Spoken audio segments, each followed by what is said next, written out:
Chapter 20, Pot Throwing. The sleepover ended at noon the next day, when the last of Janie's friends was picked up by her mother. "See you, Bet," said Frida. "Thank you, Janie." "Thank you, Dr. Tam." The first kid to leave had been Israel. His parents had to pick him up early because they were taking a load of Cora's pottery to the farmer's market to sell, which they did every few months, and Israel had to help. "It was fun," he said to Bat before he left, but Bat couldn't tell if it was the truth or not. Bat was still embarrassed about how he had yelled at Israel the night before, but he didn't like to apologize. And anyway, Israel shouldn't have kept pushing him about why they would have to release Thor into the wild.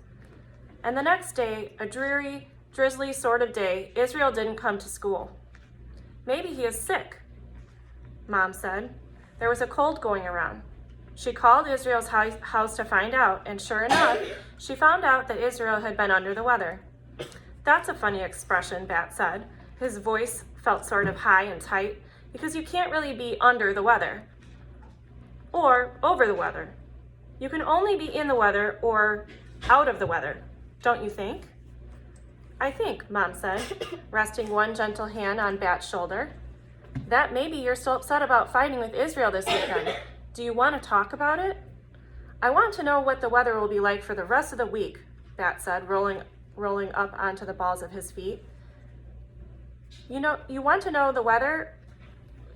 whether the weather will be warm," Mom said, squeezing Bat's shoulder.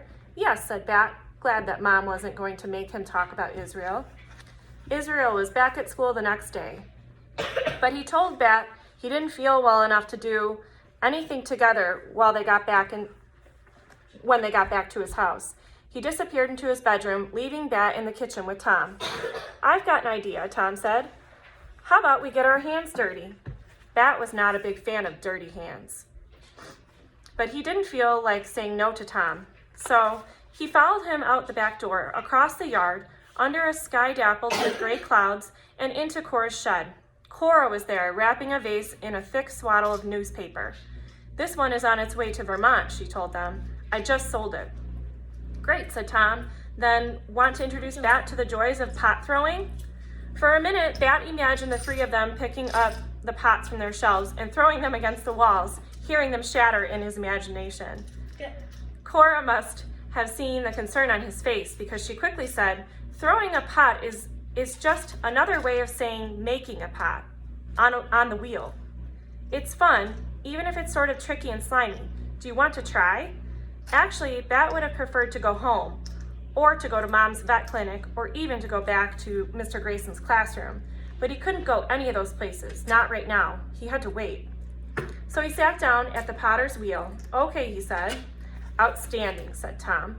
First the clay, Cora repeated, and she brought out a large plastic wrapped cube of clay from under the counter. She peeled back the plastic and picked a piece of wire with a wooden handle attached to each end. She held the wire against the cube and pulled it through, shaving off a layer of clay. She set it aside and rewrapped the cube in plastic. Then she held out the clay to Bat. "Squish it into a ball," she said. "Squeeze it hard to get out all the air bubbles." Bat hesitated, but finally he held out his hand and let Cora place the clay into it. It was almost cold and damp. He folded it into his hands and squeezed, forming a rough ball.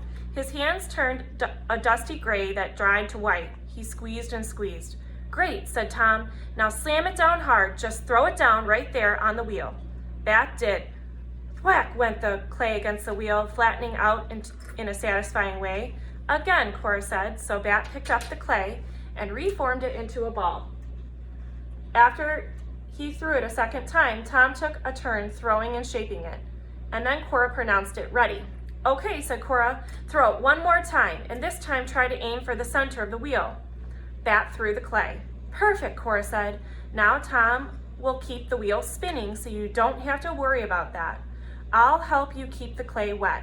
You just cup your hands around the clay, gently but firmly, like you're holding on to something precious, okay?" "I'll pretend I'm holding on to Thor," Bat said. My skunk kit." "Great idea," Cora said. "Ready?" Bat nodded. He cupped his hands around the clay lump. Beside him, Tom stepped gently on the foot pedal, and the wheel began to spin. Cora took a cup of water and poured it in a slow, steady stream over Bat's hands and onto the clay. Good, Cora said. Push the clay down and in, down and in. Don't worry if it squishes through your fingers, that's fine. Wet clay oozed out between each of Bat's fingers, and it was a gooey feeling, but not bad. Kind of interesting, actually. Bat watched the clay spinning in fast little circles. He watched the clay pushing out between his fingers. He felt almost hypnotized by the sensation of slippery, wet clay in his hands, spinning, the challenge of holding it just right in between his fingers and thumbs, not too loosely or it will wobble out of control, not too tightly or the emerging bowl would smush in on the side. But then he could feel the clay beginning to shift off the center. It was falling to the side and tried to push it back to the center of the wheel, but it seemed like the harder he pushed, the worse it got. And then the clay wasn't a ball anymore. It was a weird, floppy tube, and it was twisting and falling, and then he yelled, "It's breaking!" And flicks of clay splattered in his face. Tom took his foot off the pedal, and the wheel slowed and then stopped. "You did it," he said, grinning. "No, I didn't," Bat said. "I made a mess." "Mess is the beginning of art," Cora said. She was smiling, too. "Do you want to try again?" "Yes," said Bat. "Yes, please." Before Bat went home, he peeked his head into Israel's room, hoping to tell Israel about how he had learned to make a bowl, and about how it wasn't perfectly symmetrical, but it was still recognizable as a bowl, and how Cora had called it creatively kittywampus.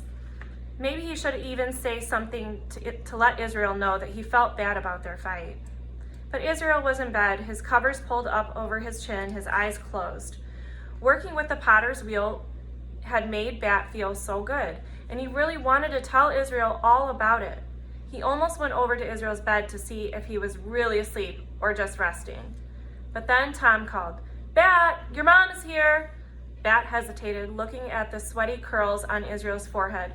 Then, quietly, he backed out of Israel's room, feeling sort of lonely and disappointed that he wouldn't be able to say goodbye.